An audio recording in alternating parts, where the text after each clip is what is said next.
ప్రార్థనతో ఈ యొక్క ఆరాధనని మనము ఆరంభించుకుంటాం. ప్రేమగల మా తండ్రి, నీ యొక్క పరిశుద్ధమైన నామమును బట్టి నీకు వందనాలు, స్తుతులు, స్తోత్రం చెల్లించుకుంటున్నాం తండ్రి. గతించిన విశ్రాంతి దినం నుండి ఈ యొక్క విశ్రాంతి దినం వరకు నీ రెక్కల చాటున మమ్మల్ని భద్రపరిచి కాపాడుతూ నీ యొక్క పాద సన్నిధికి, నీ పరిశుద్ధ ఆవరణలోనికి మమ్మల్ని అందరినీ క్షేమకరంగా తీసుకొచ్చినందుకు మీకు లెక్కలేని వందనాలు, స్తుతులు, స్తోత్రం చెల్లించుకుంటున్నాం తండ్రి. ముఖ్యంగా మీరు అనుగ్రహించిన నీ యొక్క గొప్ప రక్షణ బట్టి నీకు లెక్కలేని వందనాలు చెల్లించుకుంటున్నాం తండ్రి. గతించిన పునరుద్ధాన దినము ప్రభా, నీవు ఏ రీతిగా లేచావో మేము నీ లేఖనములను బట్టి మేము మీ లేఖనాలు నెరవేర్చినట్లు, ప్రవచనాలు నెరవేర్చినట్లు మేము నీ యొక్క లేఖనములను చూస్తూ వచ్చాం తండ్రి.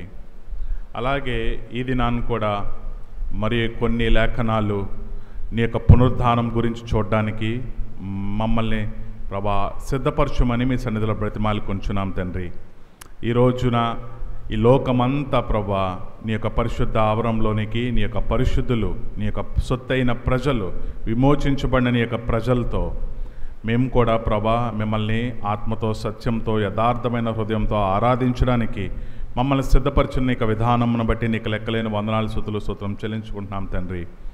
ఈ యొక్క వేములూరు దొరై చెరువు లెబనోన్ మిషనరీ ప్రార్థనా మందిరాన్ని ప్రభా మీరు ఈ యొక్క మందిరాన్ని స్థాపించి నీ సొత్తైన ప్రజల్ని ఈ యొక్క మందిరానికి నడిపిస్తూ ఈ దినం కూడా మేము నీ యొక్క సన్నిధిలో ఆరాధించడానికి మాకు ఏర్పాటు చేసిన ఈ దినాన్ని బట్టి మీకు లెక్కలేని వందనాలు చెల్లించుకుంటున్నాను తండ్రి.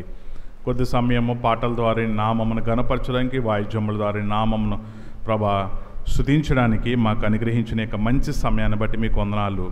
ఆరాధన వర్తమానంలో నిలబడుతున్న దాసు జ్ఞాపకం చేసుకుని నీ నోటి బోరగా వాడుకోమని మీ సన్నిధిలో బ్రతిమాలు కొంచున్నాం.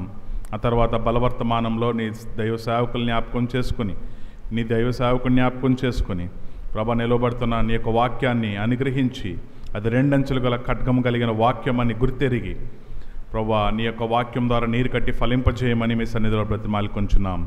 సండే స్కూల్ పరిచర్య జరుగుతుండగా పిల్లల్ని జ్ఞాపకం చేసుకోండి. సండే స్కూల్ టీచర్స్ని కూడా మీరే అభిషేకించుకోమని మీ సన్నిధిలో బ్రతిమాలు కొంచున్నాను. వారి మధ్య జరుగుతున్న పరిచర్య నూరంతలుగా ఫలించి నీరు కట్టి ఫలింపజేయమని మీ సన్నిధిలో జ్ఞాపకం చేస్తున్నాం తండ్రి. తర్వాత తండ్రి బలవర్తమానంలో యోగ్యమైన రీతిగా మేము ఆ యొక్క నీ యొక్క శరీర రక్త మాంసంలో మేము చేయవేయడానికి ప్రభా అల్పులము దీనులని మనస్సాక్షి కలిగి నీ సన్నిధిలో భయముతో, భక్తితో, వణుకుతో ప్రభా నీ యొక్క పాత్రలో చేయవేయడానికి మమ్మల్ని సిద్ధపరచమని మీ సన్నిధిలో విజ్ఞాపన చేస్తున్నాం తండ్రి. తర్వాత కానుకలు అర్పించే సమయము బెనెడిక్షన్ ఆశీర్వాదములు పొందుకొని నీ నామం మాత్రమే హెచ్చిస్తూ నన్ను మేము తగ్గించుకుంటూ నీ యొక్క పరిశుద్ధమైన నామమును మాత్రమే ఘనపరుస్తూ నీ సన్నిధిలో భయంతో, వణుకుతో మేము జీవించగలడానికి సహాయం చేయండి.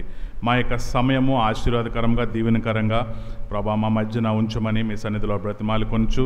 వచ్చిన వారిని బట్టి మీ వందనాలు. ఇంకా ఎవరైతే రావాల్సిన వారు ఉన్నారో వారందరినీ త్వరపెట్టి నీ యొక్క సమయానికి నడిపించమని, వారు కూడా నిన్ను ఆత్మతో, సత్యంతో ఆరాధించినట్లు సిద్ధపరచుమని, ఎవరైతే వ్యాధి గుండా, బాధలు గుండా ఇంటి వద్ద ఉన్నారో వారిని జ్ఞాపకం చేసుకోండి. వారికి పూర్ణ శక్తి, బలము ప్రభా వారికి అనుగ్రహించి, వారిని లేవనెత్తి వారి భాగము వారికి అనుగ్రహించండి. నీకే మహిమా ఘనత ప్రభావం చెల్లించుకుంటూ నిన్ను మాత్రమే హెచ్చిస్తూ మమ్మల్ని మేము తగ్గించుకుంటూ నా ప్రభువును, నా రక్షకునైన ప్రభువైన యేసుక్రీస్తు వారి అతి పరిశుద్ధమైన నామంలో స్తుతించి ప్రార్థించి అడిగి వేడుకొనుచున్నాను మా పరమ తండ్రి. ఆమేన్. సుగుణాల సంపన్నుడా, స్తుతి గానాల వారసుడా, జీవింతును నిత్యము నీ నీడలో, ఆస్వాదింతును నీ మాటల మకరందము, జీవింతును నిత్యము నీ నీడలో, ఆస్వాదింతును నీ మాటల మకరందము.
కీర్తనల గ్రంథము 100వ అధ్యాయము. అందరము కలిసి ఈ యొక్క వాక్య భాగాన్ని చదువుకుందాం. కీర్తనల గ్రంథము 100వ అధ్యాయము 5 వచనాలు ఉన్నాయి. 5 వచనాలు అందరము కలిసి చదువుకుందాం. సమస్త దేశంలారా యెహోవాకు ఉత్సాహధ్వని చేయుడి, సంతోషంతో యెహోవాను సేవించుడి, ఉత్సాహగానం చేయించు ఆయన సన్నిధికి రండి. యెహోవాయే దేవుడని తెలుసుకొనిడి.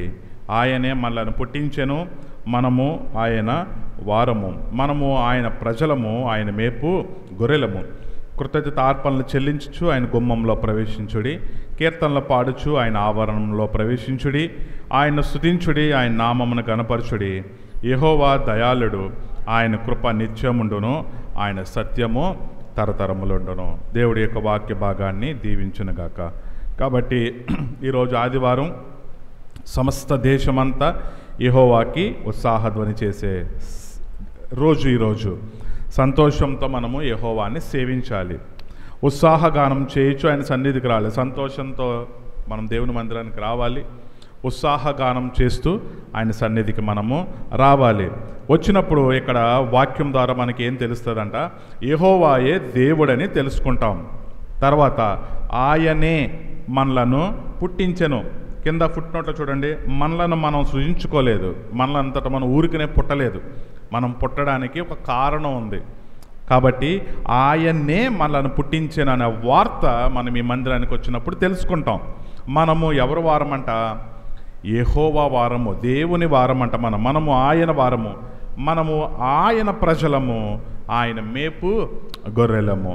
కృతజ్ఞతార్పణలు చెల్లించు ఆయన గుమ్మంలో ప్రవేశించుడి. మనము ఈ యొక్క మందిరానికి వచ్చినప్పుడు కృతజ్ఞతార్పణలు మనము చెల్లించేవారమైన దేవుడు మనల్ని దీవించి ఆశీర్వదించి మనకి తగినంత ఆహారము దినదినము మనకి ఇస్తున్నందుకు, మన ఉద్యోగాల్లో మనం కష్టపడుతున్నాం, మన యొక్క కూలి పనుల్లో మనం కష్టపడుతున్నాం, మన దినదిన బిజినెసెస్లో మనం కష్టపడుతున్నాం. దాంట్లో వచ్చిన కొంత వంతు దేవునికి మనము కృతజ్ఞతార్పణ చెల్లించుకోవాలి. ఎందుకంటే దేవుడు ఇచ్చిందే కాబట్టి. దేవునికి ₹1 ఇస్తే మనకి తిరిగి ఎంత ఇస్తాడని దేవుడు 10 అంతల ఆశీర్వాదం ఇస్తాడు దేవుడు. కాబట్టి దేవునికి మనము ఇచ్చేయాల్సిన వారమే ఉన్నాం. తర్వాత మనం ఎలా రావాలంట? కీర్తనలు పాడుచు ఆయన ఆవరణంలో ప్రవేశించాలి అంట. అంటే మన కృతజ్ఞతార్పణ ఇచ్చేటప్పుడు సంతోషంగా ఇవ్వాలి. పాటలు పాడుకుంటూ ఉత్సాహంగా మనం ఆయన ఆవరణలో ప్రవేశించి కృతజ్ఞతార్పణలు చెల్లించేవారమే ఉన్నాం. ఆయన్ని స్తుతించుడి, ఆయన నామమును మాత్రమే మనము గణపరచువారమే ఉన్నాం. యెహోవా దయాళుడు, ఆయన కృప నిత్యముండును, ఆయన సత్యము తరతరములుండును. దేవుడి యొక్క వాక్య భాగాన్ని దీవించి ఆయన కృప నిత్యముండే ఆయన ఆత్మతో సత్యంతో మనము ఆరాధించేవారమే ఉన్నాం. నీ నామమే నాదు గానము, నీ ప్రేమే నా ధ్యానము, పాడెదను నీ నామంబును, ప్రణుతింతున్ నీ సన్నిధిన్, పాడెదను నీ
యోహాను సువార్త 4వ అధ్యాయము 23, 24 వచనాలు అందరం కలిసి చదువుకుందామండి. అయితే యథార్థముగా ఆరాధించువారు ఆత్మతోనూ సత్యంతోనూ తండ్రిని ఆరాధించు కాలం వచ్చున్నది, అది ఇప్పుడునూ వచ్చేయున్నది. తన్ను ఆరాధించువారు అట్టివారే కావాలనని తండ్రి కోరుచున్నాడు. దేవుడు ఆత్మ గనుక ఆయన్ను ఆరాధించువారు ఆత్మతోనూ సత్యముతోనూ ఆరాధింపవలననెను. మరి ఒక వాక్య భాగాన్ని చూసుకుందాం. రోమీలకు రాసిన పత్రిక 1వ అధ్యాయము 21వ వచనము అందరము కలిసి. మరియు వారు దేవుని నెరిగియు ఆయనను దేవునిగా మహిమపరచలేదు, కృతజ్ఞతాస్తుతులు చెల్లింపను లేదు కానీ తమ వాదముల యందు వ్యర్థులేరి. దేవుడి యొక్క వాక్య భాగాన్ని దీవించునుగాక. మనతో మాట్లాడినట్లు మనం ఆయన సహాయాన్ని కోరుకుందాం. అందరము తల్ల వంచి కళ్ళు మూసుకున్నట్లయితే ప్రార్థనలో ఆయన యొక్క సహాయాన్ని కోరుకుందాం. ప్రేమగల మా తండ్రి, నీ యొక్క పరిశుద్ధమైన నామమును బట్టి మరొకసారి నీకు వందనాలు స్తుతులు స్తోత్రం చెల్లించుకుంటున్నాం తండ్రి. ఇంత సమయం వరకు నీ రెక్కల చాటున మమ్మల్ని భద్రపరిచి కాపాడి నీ యొక్క పరిశుద్ధ స్థలానికి క్షేమకరంగా నడిపించినందుకు మీకు వందనాలు. ఈ సమయం వరకు కొద్ది సమయం పాటల ద్వారా నీ నామమును గణపరచడానికి, వాయిద్యముల ద్వారా నీ నామమును స్తుతించడానికి మాకందరికీ అనుగ్రహించిన ఈ యొక్క మంచి సమయాన్ని బట్టి మీకు లెక్కలేని వందనాలు స్తుతులు స్తోత్రం చెల్లించుకుంటున్నాం తండ్రి. ఆరాధనకు సహాయకరంగా మాకు అనుగ్రహించిన యోహాను సువార్త 4వ అధ్యాయం 23, 24 వచనములు, అలాగే రోమీలకు రాసిన పత్రిక 1వ అధ్యాయం 21వ వచనం ద్వారా మీరు మాతో మాట్లాడమని మీ యొక్క సహాయాన్ని కోరుకుంటున్నాం తండ్రి. నిలబడతానే నేను, కూర్చున్న మేమందరం ఎందుకు పనికిరాంటి వారము, నిష్ప్రయోజనం తండ్రి. ఏ ఎన్నిక ఏ ఎంపిక లేనివటి వారం ప్రభా, అయోగ్యులము అభాగ్యులం తండ్రి. కేవలము నీ శిలువ రక్తం చేత విమోచించి నీ రక్తంలో కడిగి శుద్ధినిగా చేసి, అమూల్యమైన రక్తం ద్వారా కడిగి శుద్ధినిగా చేసి ఇక్కడ నిలవబడ్డానికి నాకు కానీ కూర్చోడానికి మాకందరికీ కానీ మీ స్థానము మాకు అనుగ్రహించినందుకు, నీతిమంతులుగా చేసినందుకు మీకు లెక్కలేని వందనాలు స్తుతులు స్తోత్రం చెల్లించుకుంటున్నాను తండ్రి. నీ యొక్క అమూల్యమైన ప్రశస్తమైన పరిశుద్ధమైన నిష్కలంకమైన ఆ యొక్క రక్తము ఆ శిలువలో నుండి ధారలాగా కారజేసి ప్రభా, ఆ రక్తం ద్వారా మమ్మల్ని కడిగి శుద్ధినిగా చేసి నీ యొక్క మందిరంలోనికి మేము అర్హులంగా చేసినందుకు మీకు లెక్కలేని వందనాలు చెల్లించుకుంటూ, నీ యొక్క సిలువలో నుండి మెల్లని స్వరము నీ నోటి బోరగా నన్ను వాడుకోమని, ఈ యొక్క వాక్యం ద్వారా మాతో మా అందరితో మాట్లాడమని, నీ నామమును మాత్రమే గణపరుస్తూ మమ్మల్ని మేము తగ్గించుకుంటూ, నన్ను నేను తగ్గించుకుంటూ నీ నామమును మాత్రమే గణపరుస్తూ హెచ్చిస్తూ నా ప్రభువును నా రక్షకునైన ప్రభు అయిన యేసుక్రీస్తు వారి అతి పరిశుద్ధమైన నామంలో స్తుతించి ప్రార్థించి అడిగి వేడుకొనుచున్నాను మా పరమ తండ్రి, ఆమేన్. గతించిన వారము మనము కొన్ని విలువైన సంగతులను చూసాం. ఏంటంటే గతించిన వారం ఏంటి? పునరుద్ధాన దినము జరిగింది. పునరుద్ధానం అంటే యేసుక్రీస్తు ప్రభువారు తిరిగి లేచిన పునరుద్ధానము అటువంటి దినము గురించి చూసాం. అయితే ముందుగా ఈ పునరుద్ధానం గురించి ఇంకొక సైడ్ ఇవాళ చూద్దాం కొద్దిగా సమయం. అయితే ఒక ప్రశ్న, ఈ యొక్క పునరుద్ధానం గురించి తెలుసుకునే ముందు అందరికీ ఒక ప్రశ్న. తెలిసిన వారు చెప్పచ్చు, తప్పైనా ఏం పర్వాలేదు, మనం నేర్చుకుంటాం. ఈ పునరుద్ధానపు మెసేజ్, ఈ పునరుద్ధానపు వాక్య భాగము లేదా ఈస్టర్ మెసేజ్ ఈ బైబిల్ గ్రంథంలో వివరించిన వ్యక్తి ఎవరు? మొట్టమొదటి వ్యక్తి ఎవరు? ఆ తర్వాత చాలా పునరుద్ధానపు మెసేజ్లు మనం విన్నాం బైబిల్ గ్రంథంలో. అనేక మంది ప్రజలు, అనేక మంది ప్రవక్తలు ప్రవచించారు ఈ యొక్క వాక్యముల గురించి. అయితే యేసుక్రీస్తు ప్రభువారు చనిపోయి తిరిగి లేచిన తర్వాత ఆయన పునరుద్ధానం గురించి మొట్టమొదటిగా తెలియజేసిన వ్యక్తి ఎవరు? మగ్దలేనే మరియా కాదండి.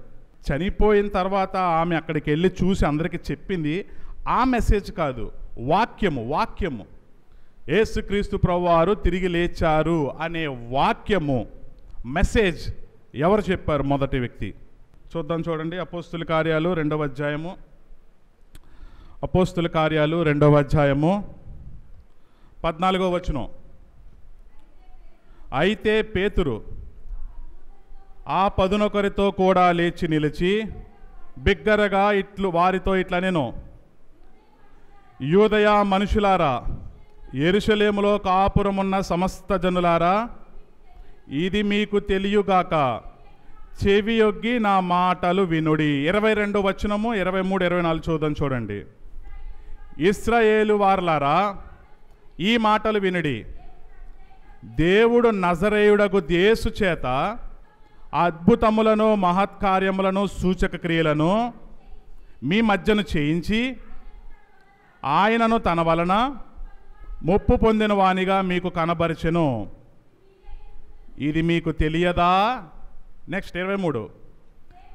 దేవుడు నిశ్చయించిన సంకల్పమును ఆయన భవిష్యత్ జ్ఞానమును అనుసరించి అప్పగింపబడిన ఈయనను మీరు దుష్టుల చేత సిలువ వేయించి చంపితిరి.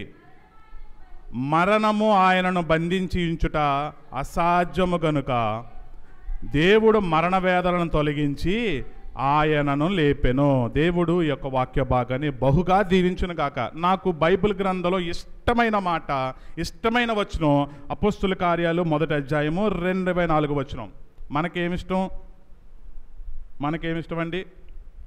దేవుడు నన్ను దీవించాలి, దేవుడు నాకు ఏమండి అయ్యి ఇవ్వాలి, నా అవసరతలు తీర్చబడాలి, ఏ గుడారములకు ఏ తెగులు సమీపించకూడదు, నా గుడారానికి ఏం అవ్వకూడదు, నా ఇల్లు పెగిలింపబడకూడదు. ఈ వాగ్దానాలు ఇష్టపడతాం.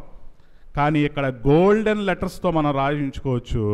ఏమని రాయబడుతుందంటే దాంట్లో చాలా లోతైన అర్థం ఉంది. ఏమనుందంటే మరణము ఆయనను బంధించియుంచుట అసాధ్యము, ఇంపాసిబుల్. అది ఎట్టి పరిస్థితుల్లో అసాధ్యము. ఏంటి? ఎవరిని? మనమందరం ఒక రోజున చనిపోతాం. ప్రవక్తల్లో అనేక మంది ఈనాటికి చనిపోయారు. దావీదు చనిపోయాడు, సౌలు చనిపోయాడు, సొలొమోను చనిపోయాడు, సంసోన్ చనిపోయాడు, ఎందరో ప్రవక్తలు చనిపోయారు. అబ్రహాం, ఇస్సాకు, యాకోబు, చాలామంది చనిపోయారు. వారు ఎవ్వరూ తిరిగి లేవలేదు. కానీ తిరిగి లేచిన ఏకైక మనిషి కుమారుడు, ఏకైక వ్యక్తి ఎవరైనా యేసుక్రీస్తు ప్రభు, దేవుని స్వంత కుమారుడు. మరణం కూడా ఆయన్ను బంధించలేదు. ఆయనే ఎవరిని బంధించాడు? మరణాన్ని బంధించాడంట. గనుక దేవుడు మరణ వేదనలను తొలగించి ఆయనను లేపెను. ఈ లోకంలో ఇప్పటి వరకు ఎన్నడూ జరగని ఒక విచిత్రమైన కథ, ఒక మహత్కార్యం ఏంటంటే యేసుక్రీస్తు ప్రభు తిరిగి లేచాడు. తిరిగి లేచాడని తెలిసినా కూడా మనం ఏం చేస్తున్నామంట? నమ్మట్లేదు. చూడండి, ఆయన కళ్ళారా చూసిన వాళ్ళు కూడా నమ్మలేదు. మత్తయి సువార్త 28వ అధ్యాయము, అపోస్తుల కార్యాలు అట్టే పెట్టుంచుకుందాం. మత్తయి సువార్త 28వ అధ్యాయము 16, 17 చూడండి ఒకసారి. 11 మంది శిష్యులు యేసు తమకు నిర్ణయించిన గలిలయలోని కొండకు వెళ్ళిరి. వారు ఆయన చూచి ఆయనకు మ్రొక్కిరి కానీ కొందరు సందేహించిరి. చూడండి, ఇక్కడ చూడండి, ఆయన్ని చూశారంట. ఏం చూశారు? ఆయన మృతుల నుండి లేవడం చూశారు. చనిపోయిన వ్యక్తి లేవడం చూశారు. ఇంకో రెండోది ఏం చేశారు? మ్రొక్కారంట. ఆయనకు మ్రొక్కారు, సాగిలు పడ్డారు, ఆరాధించారు, మహిమపరిచారు, ఘనపరిచారు, అన్నీ చేశారు. కానీ లాస్ట్ ఇదేం చేశారు? ఇంకా వారిలో సందేహం ఉంది. ఏమని? ఈయన నిజంగానే యేసు అంటావా అనే సందేహం ఉంది. అందుకే ఇందాక మనం ఒక మాట చూసాం. రోమీయులకు రాసిన పత్రిక 1వ అధ్యాయం 21వ వచనంలో మనము ఎవరిని స్తుతించట్లేదు, మనం ఎవరిని కనపరచట్లేదంటే దేవునిగా మనము స్తుతించట్లేదు. ఆయనకు కలగాల్సిన కృతజ్ఞతాస్తుతులు మనం ఆయనకు చెల్లించట్లేదు. దేవుని మందిరానికి వస్తున్నాం కానీ దేవునిగా మనము ఆరాధించట్లేదంట. మనం దేవుని మందిరము, దేవుని పేరు చెప్పి మందిరంలో మనం కూడుకుంటున్నాం కానీ దేవుణ్ణి మనము సందేహిస్తున్నాం. అందుకే మన జీవితంలో పతనాలు చూస్తున్నాం. ఆనాడు యేసుక్రీస్తు ప్రభువారు ఆ యొక్క యోహాను చేత బాప్తిస్మం పొందేటప్పుడు పరలోకం 2 భాగాలుగా విభజింపబడి ఒక మెల్లని స్వరం వచ్చింది. ఏమని? ఈయన నా ప్రియ కుమారుడు, ఈయన యందు నేను ఆనందిస్తున్నాను. అప్పటికి వయసు ఎంత? యేసుక్రీస్తు ప్రభువారికి ఎన్ని సంవత్సరాలండి? 30 సంవత్సరాలు, 30 ఇయర్స్. ఈ రోజున 30 ఇయర్స్ కలిగిన యవనస్తులు కానీ మనుషులు, ప్రజలు ఎవరికైనా ఈ స్వరం వినబడుతుందా? ఏమని?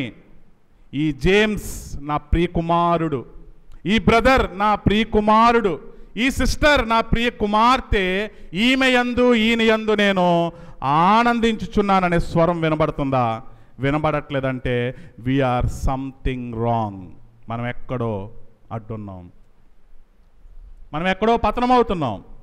మనం దేవునికి చెల్లించాల్సిన కృతజ్ఞతాస్తుతులు చెల్లించట్లేదు, కానీ మన వాదముల యందు వ్యర్థులైరి. ఏ వాదం ఎందుకు రావట్లేదు మందిరానికంటే, నాకు డ్యూటీ ఉంది సార్, మా చుట్టాలు వచ్చారు సార్, పలానా చోటుకి వెళ్ళాలి సార్ అని చెప్తూ వచ్చారు. అదే కనుక పాత నిబంధన కనుక ఇంకా కొట్టివేయబడకుండా, యేసుక్రీస్తు ప్రభువులు ఒకవేళ ఇక్కడ రాకుండా, ఆయన సిలువకు అప్పగించబడకుండా ఉంటే, ఈ రోజున మందిరానికి రాకపోతే వారు ఏమైపోతారో తెలుసా?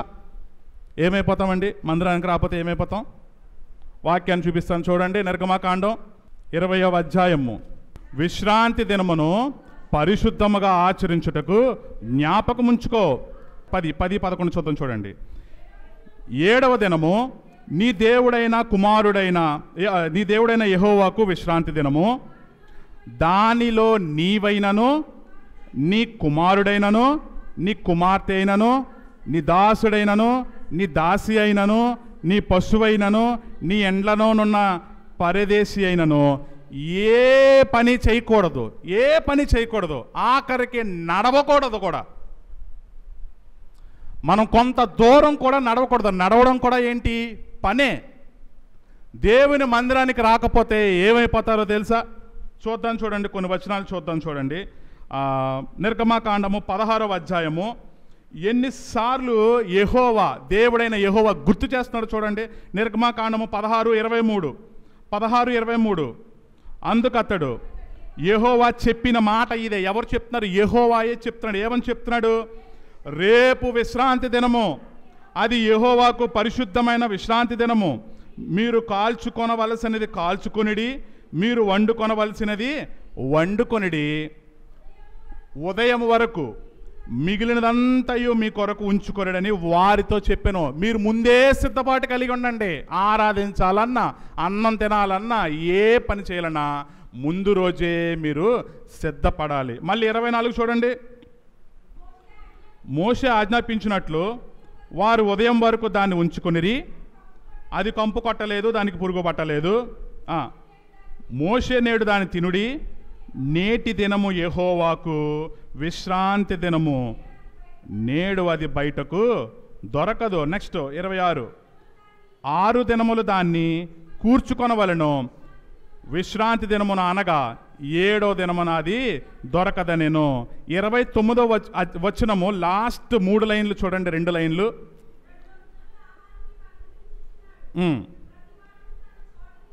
ప్రతివాడు తన చోట నిలిచి ఉండవాలని, ఎక్కడికి కదలకూడదు, ఎక్కడికి నడవకూడదు. నెక్స్ట్ 7వ దినమున ఎవడను తన చోట నుండి బయలు వెళ్ళకూడదనెను. కాబట్టి 7వ దినము ప్రజలు విశ్రమించిరి. చూడండి, మనం ఒకవేళ కనుక ఆ యొక్క రిస్ట్రిక్షన్స్ కనుక ఈరోజు కూడా ఉంటే మనం ఏమవుతామో చూడండి. 31వ అధ్యాయము, నిర్గమకాండం 31వ అధ్యాయము, 12, 13, 14 వచనాలు చూద్దాం.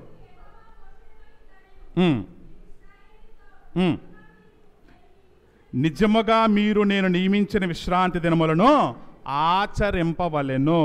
నెక్స్ట్ 14 చూడండి. కావున మీరు విశ్రాంతి దినమును ఆచరింపవలెను. 15 చూడండి. ఇప్పుడు 6 దినములు పని చేయవచ్చును, 7వ దినము యెహోవాకు ప్రతిష్ఠితమైన విశ్రాంతి దినము. ఆ విశ్రాంతి దినమున పని చేయు ప్రతి వాడును తప్పక ఏమవుతాడండి? మరణ శిక్ష పొందుతాడు. దేవుని మందిరంలోనికి రాలేని వాడు ఏమవుతాడు? మరణ శిక్ష. ఇది బాధాకరం, కానీ వాక్యం చెప్తుంది. విశ్రాంతి దినమున నా పని కాకుండా నీ సొంత పనులు చేస్తే you are dead my son అని అంటున్నాడు. యు ఆర్ ఫినిష్డ్, అయిపోయింది, ఇంకా నీ పని లేదు, ఇంకా you are no more in the world. నువ్వు ఇంక ఈ ప్రపంచంలో ఉండడానికి అర్హుడువు కాదు. నెక్స్ట్ చూడండి 16వ వచనం. ఇశ్రాయేలీయులు తమ తరతరములకు విశ్రాంతి దినం అనుసరించి ఆ దినము ఆచరింపవలను. అతి నిత్య నిబంధన. క్రొత్త నిబంధన విన్నాం, పాత నిబంధన విన్నాం. నిత్య నిబంధన అంటే ఏంటి? ఇంగ్లీష్లో చెప్పబడుతుంది, అది పర్పెచువల్ కవనెంట్. అంటే నిత్య నిబంధన అంట ఫర్ ఎవర్ చేయాల్సిందే, ఎప్పటికీ నిత్య నిబంధన. మరి ఈ నిత్య నిబంధన ఎప్పుడు కొట్టుకుపోయింది? ఎప్పుడు కొట్టుకుపోయింది? ఒక వ్యక్తి వచ్చాడు, ఆయన ప్రియకుమారుడు వచ్చాడు. ఆయన వచ్చి సిలువలో వేలాడుతుంటే మధ్యాహ్నం ఏం కలిగిందండి? మిట్ట మధ్యాహ్నం 3 గంటలకి ఏ రోజన్నా చీకటి అయ్యిందా? మన జీవితంలో ఎప్పుడన్నా చూసామా? ఆ రోజు ఏం జరిగింది? మధ్యాహ్నం 3 గంటలకు ఏం కలిగిందండి? సూర్యుడు అదృశ్యుడయ్యాడు. సూర్యుడు అదృశ్యుడైతే ఏమవుతుంది? చీకటిగా ఉంటుంది. చూద్దాం, చూడండి ఆ మాట. మత్తయి సువార్త 27వ అధ్యాయము 45వ వచనం చూడండి. మధ్యాహ్నము మొదలుకొని 3 గంటల వరకు ఆ దేశమంతటా చీకటి కమ్మెను. చూడండి, మధ్యాహ్నము 3 గంటలకి చీకటి కమ్మేసింది. ఈ రోజు వరకు మన మధ్యాహ్నం 3 గంటలకి చీకటి కమ్మిన రోజే లేదు, మనం చూడలేదు. కానీ ఆ రోజున ఎన్నో మహత్కారాలు జరిగినాయి, కానీ ఎవ్వరూ నమ్మట్లే. ఆయన లేచాడని చూశారు, ఆయనకి మ్రొక్కారు, కానీ వాళ్ళు ఏముంది? ఇంకా సందేహం ఉంది, డౌట్ ఉంది. ఏమిటి? ఆయనేనా కాదా? ఆయనకి ఇవ్వాల్సిన కృతజ్ఞత స్తుతులు మనము ఇవ్వట్లేదు. ఆయనకు ఆరాధించాల్సిన ఆరాధన మనం దేవునికి ఇవ్వట్లేదు. మధ్యాహ్నం 3 గంటలకి చీకటి కమ్మింది. ఆయన బిగ్గరగా కేక వేశాడు. ఏమని? ఏలి ఏలి లామా సబక్తా అని బిగ్గరగా కేక వేశాడు. ఆ మాటకు అర్థం ఏంటండి? నా దేవా నా దేవా నీవేళ నా చెయ్యి విడనాడితివని ఆయన బిగ్గరగా కేక వేసి ఆయన మరణించాడు. ఆయన మరణించిన తర్వాత ఏం జరిగింది? వాళ్ళ పితరులను చూశారు. ఎన్ని ఆశ్చర్యకార్యాలు చూడండి, ఎన్ని మహత్కార్యాలు చూడండి. చూడండి ఏం జరిగిందో చూడండి. మత్తయి సువార్త 27వ అధ్యాయము 50వ వచనం చూడండి. యేసు మరలా బిగ్గరగా కేక వేసి ప్రాణము విడిచెను. ప్రాణం విడిచిన వెంటనే 51వ వచనంలో చూడ ఏం జరిగింది? అప్పుడు దేవాలయపు తెర పైనుండి క్రిందికి 2గా చినిగెను, భూమి వణికెను. చూడండి, భూమి ఏం జరిగిందంటే వణికింది. అసలు సృష్టికర్త సృజించిన ఈ సూర్యుడు ఎందుకు అదృశ్యమయ్యాడు? దానికి వెనకాల చాలామంది వ్యాఖ్యానకర్తలు ఏమనిచ్చారంటే, సృష్టించిన సూర్యుడు సృష్టికర్తను చంపేస్తుంటే కళ్ళు మూసుకున్నాడు. ఈ ఘోరం నేను చూడలేను, ఈ నేరం నేను చూడలేను. నన్ను సృజించిన ఈ సృష్టికర్త, ఈ మనుషుల్ని సృజించిన ఈ సృష్టికర్త, ఈ పాపిష్టి జనమైన సృష్టికర్తను జనమే చంపేస్తుంటే సూర్యుడు కూడా చూడలేక కళ్ళు మూసుకున్నాడు. భూమి కూడా ఏం చేసింది? వణికిందంట. ఆ ముందు మనం ఏం చేస్తాం, ఏం చూస్తాం? ఆయన బిగ్గరగా కేకేసినప్పుడు భూకంపం చూస్తాం. కానీ ఇక్కడ మత్తయ్య గారు సెపరేట్గా రాస్తున్నాడు. ఏమని రాస్తున్నాడు? భూమి వణికింది, భూమికి వణుకు పుట్టింది. ఏం జరిగిపోతుందో ఇప్పుడు? సృష్టికర్త చనిపోయాడు, ఏంటి పరిస్థితి అని భూమి ఏమైందంట? వణికిందంట. చూడండి 51వ వచనం. అప్పుడు దేవాలయపు తెర పైనుండి కింది వరకు 2గా చినిగెను, భూమి వణికెను, బండలు బద్దలాయెను. బండలు ఎక్కడన్నా బద్దలవుతాయా? దానంతట దానికే. పైనుంచి బండ కింద పడితే బండ ఎప్పుడన్నా ఇరిగిపోద్దా? ఎరగదు. దానికి సుత్తి సేన ఎన్నో కావాలి దాన్ని బద్దలు కొట్టాలంటే. కానీ బండలు ఏమైనాయి అంట? ఆ దేవాలయపు తెర చిరగ్గానే బండలు కూడా 2 ముక్కలుగా పాయలైపోయింది. దేవాలయపు తెర నడిమికి చిరిగింది. ఎందుకు చిరిగింది? ఇదేంటండి? ఇది పరిశుద్ధమైన స్థలం. ఈ పరిశుద్ధమైన స్థలంలో నుండి మనం చనిపోయిన తర్వాత ఎక్కడికి వెళ్ళాలి? దేవుడుండే ప్రదేశానికి వెళ్ళాలి. దాన్ని ఏమంటారు? అతి పరిశుద్ధమైన స్థలం. ఆ అతి పరిశుద్ధమైన స్థలంలోనికి నీవు నేను ఎలా పడితే అలా వెళ్ళాం. ఆఖరికి ప్రధాన యాజకుడు కూడా ఎలా పడితే అలా వెళ్ళడం. ప్రధాన యాజకుడికి ఏం కడతారు? చుట్టూ గంటలు కడతారు. ఎన్ని రోజులకు ఒకసారి వెళ్తాడండి ప్రధాన యాజకుడు లోపలికి? సంవత్సరానికి ఒకసారి వెళ్తాడు. తేడా అయితే ఏమవుతాడు? గంట మోగిపోద్ది. బయట తాడట్టుకుని ఆ బాడీని బయటికి లాగాల. అలాంటిది నీవు నేను ఎలా వెళ్తాం? ఆనాడు యేసుక్రీస్తు ప్రభు వచ్చాడు. విశ్రాంతి దినమును ఎలా ఆచరించాలో వాక్య లేఖనములు మనకు తెలియజేస్తుంది. విశ్రాంతి దినమును ఆచరించకపోతే ఏమైపోతాం? మనం మరణశిక్షకి పాత్రులు. మనం ఆనాడు ఆ మధ్య తెర ఎంత గట్టిగా ఉంటుందంటే, ఈ గోడ ఎంత గట్టిగా ఉంటుందో ఆ తెర అంత స్ట్రాంగ్గా ఉంటుంది. ఆ తెర 2 ముక్కలుగా చినిగిపోయింది. ఇప్పుడు నీవు నేను ఎంత ఉచితంగా వెళ్తున్నామంటే ఈ పరిశుద్ధ స్థలంలో నుండి యేసుక్రీస్తు ప్రభువుని నమ్మితే, విశ్వాసం ద్వారా కృపచేతన మనం రక్షించబడితే ఆ అతి పరిశుద్ధమైన స్థలానికి ఫ్రీగా వెళ్ళిపోతున్నాం.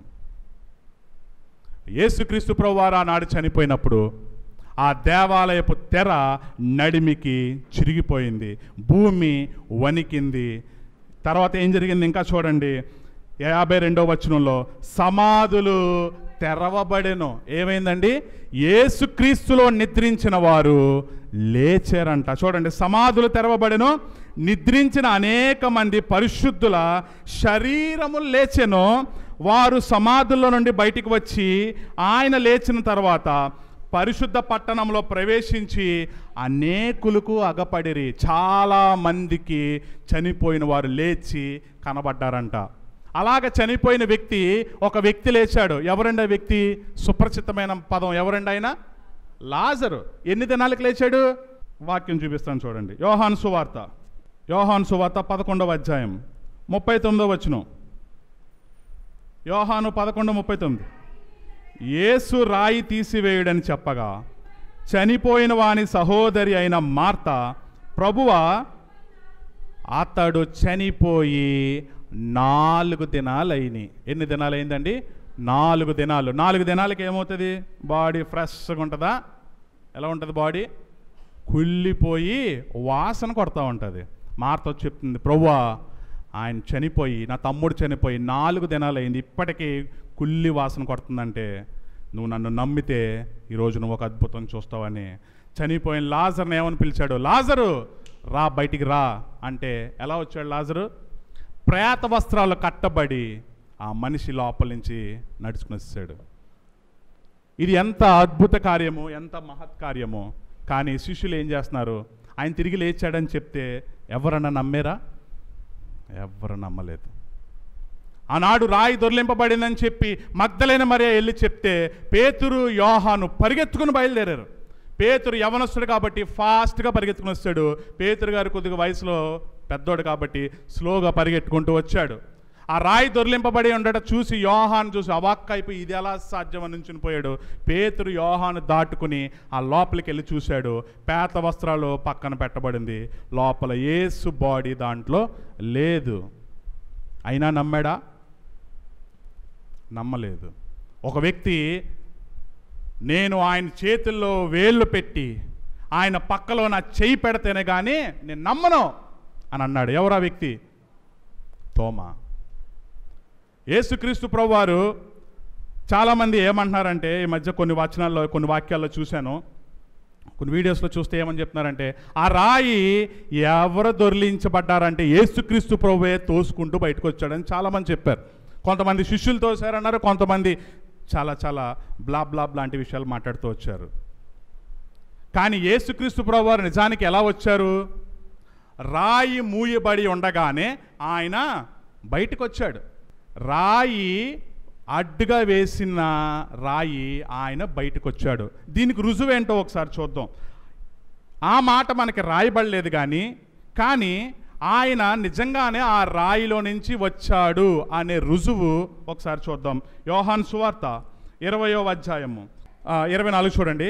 యేసు వచ్చినప్పుడు 12 మందిలో ఒకడైన దిదుమ అనబడిన తోమా వారితో లేకపోయాను. ఈ మాట చూసే ముందు మనం 19వ వచనం ఒకసారి చూద్దాం చూడండి.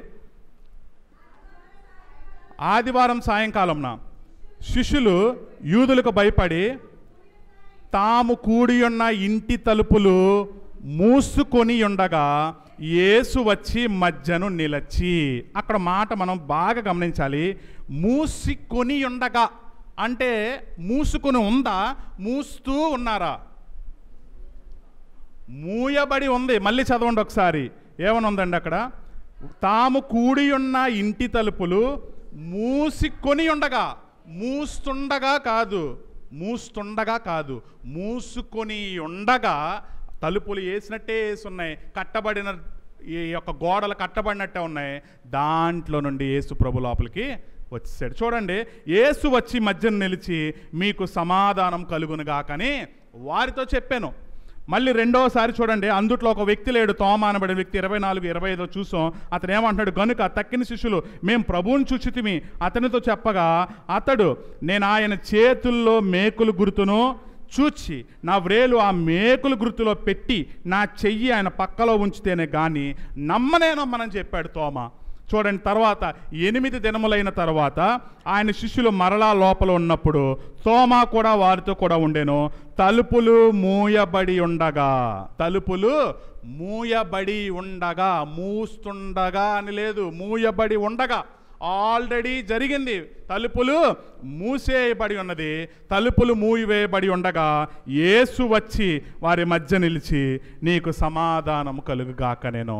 ఈ మాట అనగానే తోమా ఏమన్నాడు, నోటంట మాట్లేదు, నా ప్రభువా నా దేవా అన్నాడు. చూడండి నెక్స్ట్ వచనం చూడండి. తర్వాత తోమా చీచి నీ వేలు ఇటు చాచి నా చేతులు చూడుము, నా చెయ్యి చాచి నీ చెయ్యి చాచి నా పక్కలో ఉంచి అవిశ్వాసి కాక అవిశ్వాసి అయి ఉండుమనను. అందుకు తోమా ఆయనతో నా ప్రభువా నా దేవా అనేను.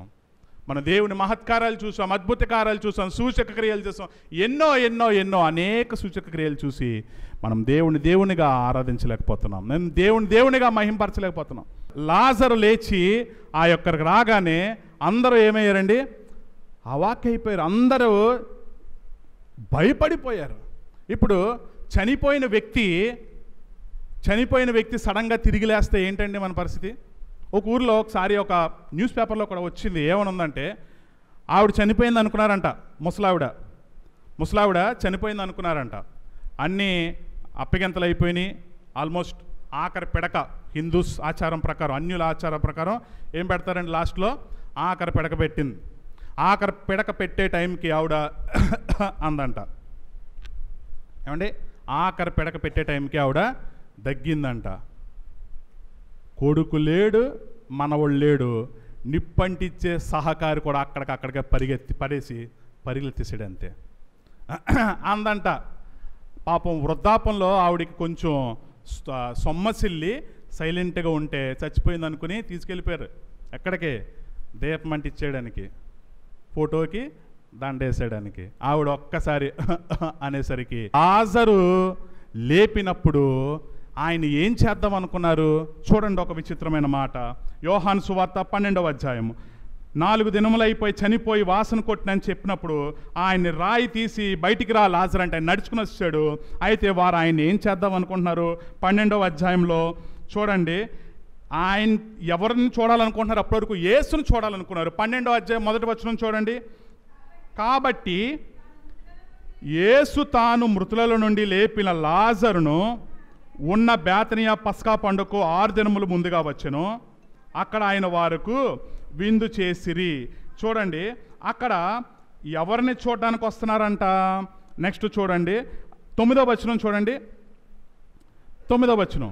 కాబట్టి యూదుల్లో సామాన్య జనంలో ఆయన అక్కడ ఉన్నాడని తెలుసుకుని యేసును చూచుటకు మాత్రమే కాదు కానీ మృతులలో నుండి లేపిన లాజరును కూడా చూడవచ్చిరి. ఎవరిని చూడడానికి వచ్చారండి? యేసునే కాదు, ఇంకా లాజర్ను కూడా చూడడానికి వచ్చారు. వెంటనే లాజర్ని ఏం చేద్దాం అనుకున్నారు?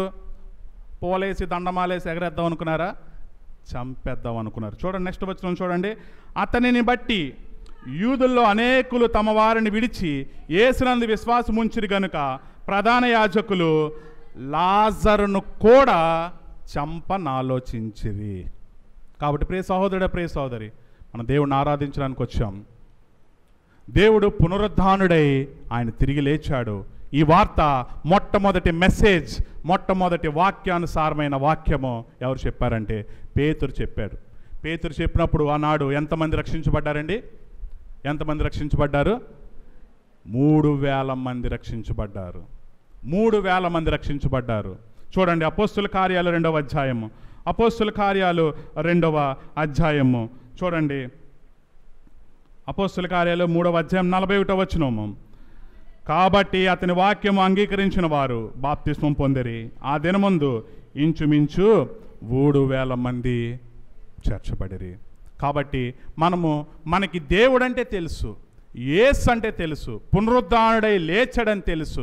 దానికి సాక్షులుగా కొంతమంది ఉన్నారు. అక్కడ యోవేలు అన్న ప్రవక్తను చూస్తాం, దావీదును చూస్తాం. కాబట్టి అక్కడ వాళ్ళు కూడా దీనికి సాక్ష్యం మేమే అని చెప్పి వారు కూడా చెప్తూ వచ్చారు. ఎవరు? ఆయన యొక్క శిష్యులు. కానీ అప్పటి వరకు ఆయన శిష్యులు ఆయన మీద సందేహిస్తూ వచ్చారంట. ఏమని ఎక్కడ చూసాం మనం? మత్తయి సువార్త 28వ వచనం, మత్తయి సువార్త 28వ వచనము 17వ వచనము చూడండి. 17వ వచనం, 16, 17. 11 మంది శిష్యులు వారు ఆయన చూచి ఆయనకు మ్రొక్కిరి కానీ కొందరు సందేహించిరి. ఆయన చూశారు, ఆయన లేచాడని చూశారు, ఆయనకి మళ్ళీ మ్రొక్కారు, ప్రభువా నీకు వందనాలని మ్రొక్కారు. మళ్ళీ వెనక్కి తిరిగి వాళ్ళు ఏం చేశారు? సందేహించారు. యేసుక్రీస్తు ప్రభువుకి ఎంతమంది శిష్యులండి? ఎంతమంది శిష్యులు? 70 మంది శిష్యులు. 12 మంది అని అనుకుంటాం మనం. ఆయన్ని ఫాలో అయిన వాళ్ళు 70 మంది. ఎప్పుడైతే నా శరీరమో నా రక్తమో త్రాగువాడే నిత్యజీవం అంటే అందరూ పరారైపోయారు. 12 మంది మిగిలారు. 70 మందిలో అనేకులు ఆయన విడిచిపెట్టేసి వెళ్ళిపోయారు. ఆయన మహత్కార్యాలు చూశారు, ఆయన అద్భుత కార్యాలు చేశారు, దయ్యాలను వెళ్ళగొట్టిన వాళ్ళందరూ ఆ 70 మంది ఆయన విడిచిపెట్టేశారు. కేవలం 12 మంది మిగిలితే 12 మందికి కూడా చెప్పాడు. ఏమని చెప్పాడు? మీరు కూడా నన్ను విడిచిపెట్టేసి వెళ్ళిపోతారా అంటే, లేదు ప్రభువా, నువ్వు క్రీస్తు అనగా అభిషిక్తుడివి. అభిషేకం ఎవరికి చేస్తారు? రాజుకు చేస్తారు. నీవు మా రాజు అని చెప్పారు. అట్టి రీతిగా మనం దేవునిగా మనం ఆరాధిస్తున్నామా? రోమీలకు రాసిన పత్రిక 1వ అధ్యాయం 21వ వచనం.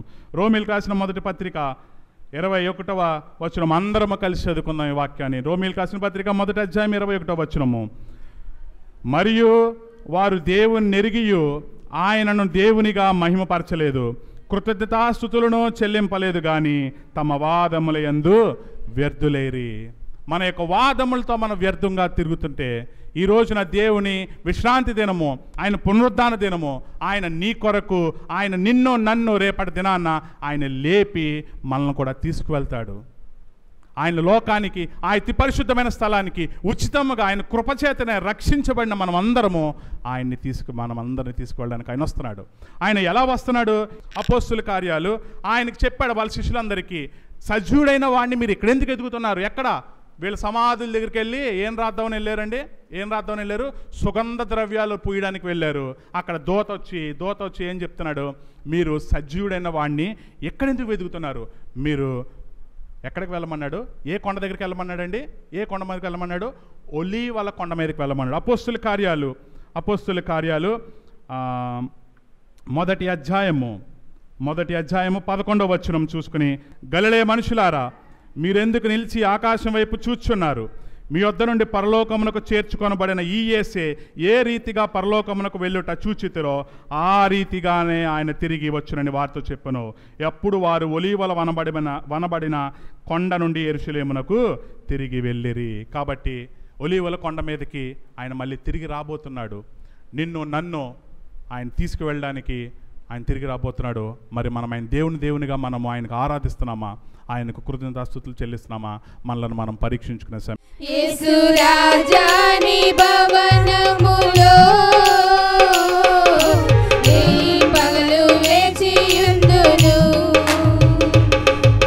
స్తుతించి ఆరాధింతును, నా చింతలు మరచెదను, నిన్ను స్తుతించి ఆరాధింతును, నా చింతలు మరచెదను.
గ్రంథంలో నుంచి 30వ అధ్యాయంలో నుంచి దేవుని వాక్యాన్ని మనం చూడబోతూ ఉన్నాము.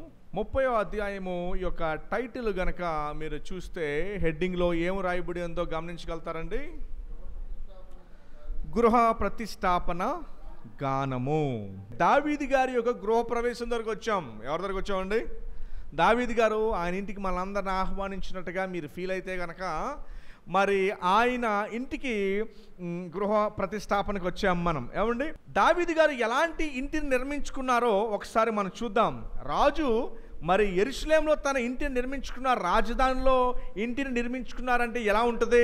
అమెరికాలో వైట్ హౌస్ అని చెప్పి అమెరికా ప్రెసిడెంట్ యొక్క కుటుంబం ఆ వైట్ హౌస్లో ఉంటుంది. అలాంటి మరి రాజు ఇల్లు కట్టుకుంటే ఎంత పెద్దగా ఉంటుందో చిన్నగా ఉంటుందండి. రాజు ఇల్లు కట్టుకుంటే ఎలాగ చిన్నగా ఉంటుంది? చాలా పెద్దగా ఉంటుంది కదా. చూడండి మనకి ఎక్కడ కనబడుతుంది అంటే మొదటి దినవృత్తాంతాలు 14వ అధ్యాయంలో ఒకసారి మన బైబిల్ ఓపెన్ చేసి చూస్తే కనుక ఆయనకి ఇంటి నిర్మాణం గురించి మనం చూడవచ్చు. మరి రాజు ఇల్లు కట్టుకున్నాడంటే జనరల్గా ప్రపంచ దేశాల నుంచి అన్ని మెటీరియల్స్ వచ్చేస్తాయి. ఎక్కడి నుంచి వచ్చేస్తాయండి? ఇప్పుడు ఎవరైనా ఒక ఎమ్మెల్యే మినిస్టర్ గారు సీఎం ఇల్లు కట్టుకుంటుంటే మెటీరియల్ ఎక్కడి నుంచి వస్తుంది? మొత్తం అందరూ మెటీరియల్స్ పంపించేస్తూ ఉంటారు. అలాగే చూడండి మరి దావీదు ఎంత గొప్ప రాజు అంటే మనం ఇప్పుడేమో 30 కీర్తనలో ఉన్నాం. వాస్తవానికి మరి 12, 13 కీర్తనలోనే మనం ఏం చదువుతామంటే దావీదంట చుట్టుపక్కల ఉన్న దేశాలందరికీ కూడా నాయకుడిగా ఉన్నాడంట. అంటే ఎవరన్నా ఈ చుట్టుపక్కల ఉన్న దేశాల మీద యుద్ధానికి వస్తే దావీదు గారే వారిని కాపాడతారు. అందుకని దావీదు దేవుని స్తుతిస్తూ అంటాడు, దేవా నువ్వు నన్ను మరి చుట్టుపక్కల ఉన్న దేశాలందరికీ కూడా నన్ను నాయకుడిగా నువ్వు నియమించావని చెప్పి మరి దావీదు గారు ఆ దేవుణ్ణి స్తుతిస్తారు, గణపరుస్తారు. నన్ను చుట్టుపక్కల దేశాలకి నువ్వు నాయకుడిగా చేసావని. అయితే అలాంటి దావీదు గారు ఇల్లు కట్టుకుంటుంటే చాలా దేశాలు ఏం చేసినాయి అంటే 14వ అధ్యాయం మొదటి వచనం కనుక మీరు చూస్తే 14వ అధ్యాయం మొదటి వచనం కనుక మీరు చూస్తే నేను చదువుతాను చూడండి. తూరు రాజైన హేరాము దావీదు వద్దకు దూతలను అంటే పనివారిని పంపాడంట. ఎవరిని పంపాడు? ఇంటి కట్టుకోవడానికి పనివారిని పంపాడు. అతనికి ఒక ఇల్లు కట్టుటకాయి. ఎవరికండి? దావీదుకి ఒక ఇల్లు కట్టుటకాయి దూతలను పంపాడంట. తర్వాత ఇంకేం పంపాడంటే చెక్కను పంపాడంట. దేన్ని పంపాడండి? ఇప్పుడు జనరల్గా మన భారతదేశంలో మనం ఇంటిని దేంతో నిర్మించుకుంటామంటే మరి ఫస్ట్ ఇల్లు కట్టేటప్పుడు మేస్త్రి గారు ఏమేమంటారు? ఇసుక వేయమంటారు. ఫస్ట్ ఏమంటారు? శాండ్ వేయాలి. ఫస్ట్ ఇసుకేసిన తర్వాత మెటల్ రావాలి. గోతుల్లో మరి దింపాలి అంటే మెటల్తో పాటు ఏం రావాలంటే సిమెంట్ బస్తాలు రావాలి. ఈ 3 వచ్చిన తర్వాత మరి నీళ్ళు ఎప్పుడు పుష్కలంగా ఉండాలి. దాని తర్వాత ఇటక రావాలి. ఇటక వచ్చిన తర్వాత ఐరన్ రావాలి. ఈ మెటీరియల్ అంతా కూడా మనం సమకూర్చి పెట్టుకోవాలి ఇల్లు నిర్మాణం చేసుకోవాలి అంటే. అయితే ఐరోపా ఖండంలో అమెరికా దేశాల్లో కనుక పోతే ఎవరు కూడా ఇటక వాడరు, ఎవరు కూడా ఐరన్ వాడరు, సిమెంట్ వాడరు. వారి ఇంటిని దేనితో నిర్మాణం చేసుకుంటారంటే చెక్కతో నిర్మాణం చేసుకుంటారు. దావీదుకి ఏమని పంపించాడు? 14వ వచనంలో ఇల్లు కట్టుటకై ఏం పంపారంట? దేవదారు మ్రానులను చెక్కను పంపించారంట. మ్రానులను కాసే పనివారిని మేస్త్రులు. కాసే పనివారు అంటే ఎవరో ఇంగ్లీష్లో ఇంకా ఈజీగా మేసన్స్ అని రాయబడి ఉంది.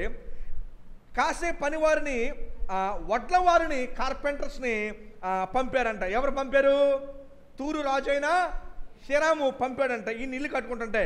తర్వాత 2వ వచనంలో తన జనులకు ఇశ్రాయేలీయుల నిమిత్తము యెహోవా అతని రాజ్యమును ఉన్నత స్థితిలోనికి తెచ్చినందున ఆయన తన్ను ఇశ్రాయేలుల మీద రాజుగా స్థిరపరచునని దావీదు గ్రహించెను అని రాయబడి ఉంది. దావీదు ఏం చేశాడంట? గ్రహించాడంట. ఎప్పుడు గ్రహించాడు? చుట్టుపక్కల దేశాలన్నీ కూడా దావీదు ఇల్లు కట్టుకోవడానికి మొత్తం బిల్డింగ్కి మెటీరియల్ అంతటిని కూడా తీసుకొచ్చిన తర్వాత ఇల్లు ఇంకొకటి మీకు ఇంకొక వచనాన్ని జ్ఞాపకం చేస్తాను చూడండి. 2 సమూయేలు 5:11 ఈ 2 వచనాలు చూడడం చాలా ప్రాముఖ్యం. 2 సమూయేలు 5:11 2 సమూయేలు 5వ అధ్యాయము 11వ వచనం చూడండి ఏమని రాయబడి ఉందో. మరలా అదే తూరు రాజుకి హీరాము, అక్కడ ఏ రాజు పేరేంటండి? హీరాము. ఇద్దరు ఒకే రాజులు. దూతలను మరలా దేవదారు రాణులను వడ్రంగులను కాసే పనివారిని పంపగా వారు దావీదు కొరకు ఏం కట్టారంట? నగరిని కట్టారంట. ఇంతకీ దీని యొక్క రీసెర్చ్ నేను చేస్తే తర్వాత తేలింది ఏంటంటే, అక్కడేమో ఇదే పనివారు మరి ఇంటిని నిర్మించారని ఉంది, ఇక్కడ సమయాల్లో ఏముందంటే నగరిని కట్టారని ఉంది. ఆ రెండుని పరిశీలించిన తర్వాత నాకు అర్థమైన విషయం ఏంటంటే, దావీదు ఒక ఇల్లునే నగరంలా కట్టారు. ఎలా కట్టారండి? దావీదు ఇల్లు ఎలా కట్టారు? నగరంలో కట్టారు. ఏమండి, ఒక్కొక్కసారి మరి హైదరాబాదు కొన్ని ఏరియాలు ఉంటాయి, బంజారా హిల్స్ అని. ఆ ఒక్కొక్క ఇల్లు 3 ఎకరాల్లో 4 ఎకరాల ఇల్లు ఉంటుంది. ఏమంటే మనం అక్కడ ఒక 100 గజాల్లో ఇల్లు కట్టేస్తాం మనం. అయితే కొన్ని ఇల్లులు నేను చూశాను. ఒకసారి లోపలికి వెళ్ళి ఆ గేటు దగ్గర నుంచి ఆ ఇంటికి వెళ్ళేసరికి కిలోమీటర్ వెళ్ళాలి కారులో నేను. దావీదు గారి ఇల్లు ఎలాంటిదంటే ఒక నగరాన్ని పోలు ఉందంట. చూసారా? మీకు అర్థమైందండి? అంటే ఆ నగరాన్ని పోలు ఉందంటే దాని అర్థం ఏంటంటే ఆయన ఇంటిలో కొన్ని వేల మంది పడుకోవచ్చు. మనం కూడా ఒకసారి చూడండి, పల్లెటూరులో చాలామందికి కొన్ని విశాలమైన ఇల్లులు ఉంటాయి. వాళ్ళ ఇంట్లో ఎలా ఉంటుందంటే ఎంతమంది వచ్చినా పడుకోవచ్చు. టౌన్లో సిటీల్లో అంత అవకాశం ఉండదు, కానీ పల్లెటూరులో అలా అవకాశాలు ఉంటాయంటే ఎవరైనా బంధువులు వస్తే 20 మంది వచ్చినా 30 మంది వచ్చినా ఆరు బయట కానీ ఇంట్లో కానీ పెరట్లో కానీ పడుకోవడానికి చాలా అవకాశాలు ఉంటాయి. అదేవిధంగా ఈ 2 వచనాలు మీకు ఎందుకు చదివించానంటే, మొదటి కారణం కట్టేది ఇల్లని, దేవాలయపు శంకుస్థాపన కాదని. రెండో కారణం ఏంటంటే ఆయన ఇల్లు దేని పోలి ఉందంటే యెహోవా అతని కొరకు ఒక నగరిని కట్టిరంట. ఆ పనివారు వచ్చి ఏం కట్టారు ఆయనకి? సో దావీదు గారి ఇల్లు ఎంత ఉందంట? నగరం అంత ఉందంటే అండి. అర్థమైందండి? సో నేను చాలా సందర్భం పెద్ద పెద్ద ఇల్లులు చూసినప్పుడు చాలా ఆశ్చర్యపడిపోయాను నేను. అలాగే మరి ఏలే ఇంత పెద్ద ఇల్లు కడితే మరి చుట్టుపక్కల దేశాలకు అధికారైన దావీదుకి ఇల్లు ఎలా కట్టుకుంటాడు? ఎలా కట్టుకుంటాడండి? మామూలుగా కట్టడాక. గమనించండి, ఈ ఒక 30 కీర్తనలో గృహ ప్రతిష్ఠ. అందుకనే ఈ 30 అధ్యాయంలో స్టార్టింగ్ ఆ వచనం ఏమని ఉందంటే గృహ ప్రతిష్టాపన గానం. అంటే గృహానికి ఏంటండి? గృహానికి మనమందరం కూడా చేరి వచ్చాము. ఈ 30 అధ్యాయంలో 12 వచనాలు. ఈ 12 వచనాల్లో ఎంత గొప్ప ఇంటిని, నగరం లాంటి ఇంటిని దావీదు గారు నిర్మించుకున్నాడు. మనం అందరం కూడా ఆయన గృహ ప్రతిష్టాపనకు వచ్చాము. అయితే విషయం ఏంటంటే దావీదు గారు ఎక్కడా కూడా ఈ 12 వచనాల్లో గృహ ప్రవేశానికి వచ్చిన ఒక్క మాట కూడా తన గృహం గురించి రాయలేదు. ఇక్కడ ఒక్క మాట కూడా గృహం గురించి. అదేంటిది? నగరం లాంటి ఇల్లు కడితే జనరల్గా మీరు ఎవరింటికి వెళ్ళారనుకున్న గృహప్రవేశానికి ఏం చేస్తారు? ఫస్ట్ ఎవరన్నా ఇంటికి వెళ్తే ఆఖరికి బాత్రూమ్లు కూడా చూపించకుండా వదలరు మిమ్మల్ని. చక్కగా వారు అందంగా నిర్మించుకొని వారు ఏం చేస్తారంటే ఈ గృహ ప్రతిష్టాపనకి వచ్చినప్పుడు వచ్చిన వాళ్ళందరూ ఇంటిని చూసుకుంటారేమో, కానీ దావీదు గారు ఎక్కడో కూడా ఒక్క మాట కూడా తన ఇంటి గురించి 12 వచనాలు రాయలా. అప్పుడు మీకు ఆలోచన రావాలి, అదేంటిది? మరి ఆయన ఎక్కడా కూడా తన ఇంటి గురించి రాయకపోతే ఈ గృహ ప్రవేశానికి మమ్మల్ని అందరినీ పిలిచి ఏం చూపించాడు? అయ్యో బాబోయ్, అంత పెద్ద ఇల్లు దేవుడికి ఇస్తే ఈయనకి 3 విషయాలు అర్థమైంది అని రాశాడు. గ్రహించను అనే మాట ఉంది. ఏమనుంది అక్కడ? గ్రహించాడంట. ఏం గ్రహించాడు? 3 విషయాలు గ్రహించినట్టుగా మనం అర్థం చేసుకోవచ్చు.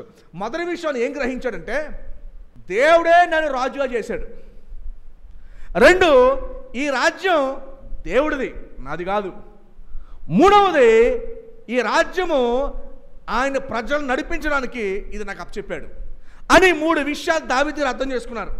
మొదటి విషయం అర్థం చేసుకున్నారంటే దేవుడే నన్ను రాజుగా చేశాడు, ఆయన చేశాడు, ఈ రాజ్యం ఆయనది, నాకెందుకు ఇచ్చాడంటే ఆయన ప్రజలు నడిపించడానికి. 3 ఇక్కడ కనిపిస్తున్నాయి. ఈ 3 కూడా ఒకటే మాట కనబడుతుంది, చేసింది ఆయన, రాజ్యం అయింది, ఆయన ప్రజలు నడిపించడానికి నన్ను రాజు చేశాడు. సో ఇక్కడ దావీదు గారు, మీ డౌట్ ఇందాక రావాలంటే చెప్పానే, ఇంత నగరి లాంటి ఇంటిని నిర్మించుకొని ఆ ఇంటి గురించి ఒక మాట కూడా చెప్పకుండా మరి 12 వచనాల్లో ఎవరి గురించి చెప్పాడు? ఎవరి గురించి చెప్పుంటాడో, దేని గురించి చెప్పుంటాడు? గమనించండి, ఇందాక మీకు చెప్పాను నేను, దావీదు గ్రహించను అని ఉంది. ఏమనుంది? ఏం గ్రహించాడు? ఈ 3 విషయాలు గ్రహించాడు. ఏంటో 3 విషయాలు? మొదటిది, దేవుడు ఆయన రాజుగా చేశాడు, ఈ రాజ్యం దేవునిది. 3వది, ఆయన ప్రజలు నడిపించడానికి. ఈ 3 కూడా ఇక్కడ ఈ 3 విషయాలు ఆయన తెలుసుకున్న 3 విషయాల్లో కూడా మనకేం కనబడుతుందంటే ఇది యెహోవా చేసిన క్రియ అని కనబడతా ఉంది.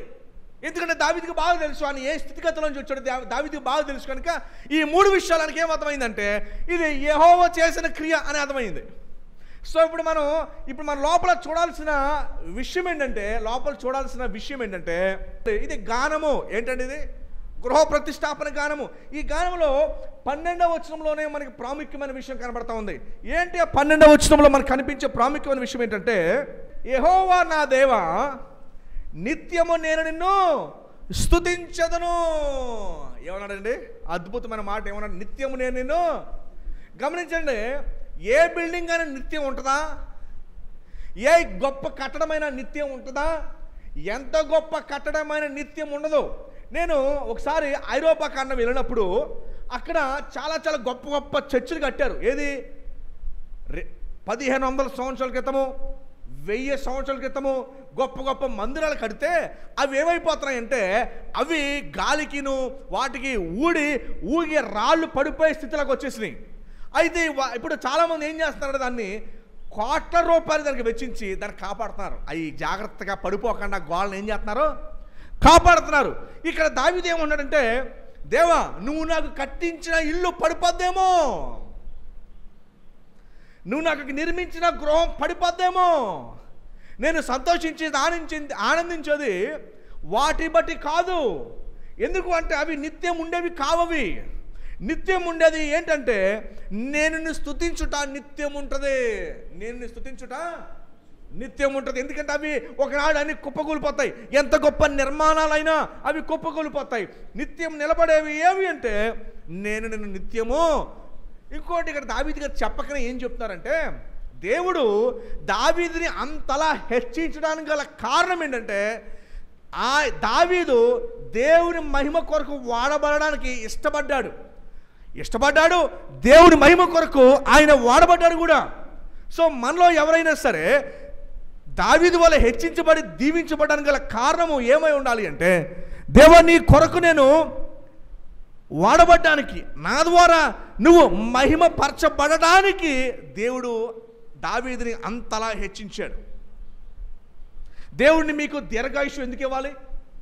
80 సంవత్సరాలు 90 సంవత్సరాలు దేవుడు దీర్ఘాయుష్యుని మీకు ఎందుకు ఇవ్వాలి? దీర్ఘాయుష్యుని వేస్ట్ చేయడానికా? ఉదయాన్నే 10ంటికి లెగిసి అలా వాకింగ్కి వెళ్ళి టిఫిన్ తిని టీ తాగి మరలా చక్కకాసేపు పడుకొని మళ్ళీ మధ్యాహ్నం లెగిసి ఫుల్గా భోజనం చేసి మరలా 4ంటికో 5ంటికో జాగ్రత్తగా బయటికి వాకింగ్కి వెళ్ళి మళ్ళీ సాయంత్రం పడుకుంటా దేవుడు దీర్ఘాయుష్యం ఎందుకు ఇవ్వాలి? దేవుడు దీవెన ఆశీర్వాదాన్ని ఎందుకు ఇవ్వాలి? మీరు వేస్ట్ చేస్తాక, మీరు వృధా చేయడానిక? ఎందుకు ఇవ్వాలి?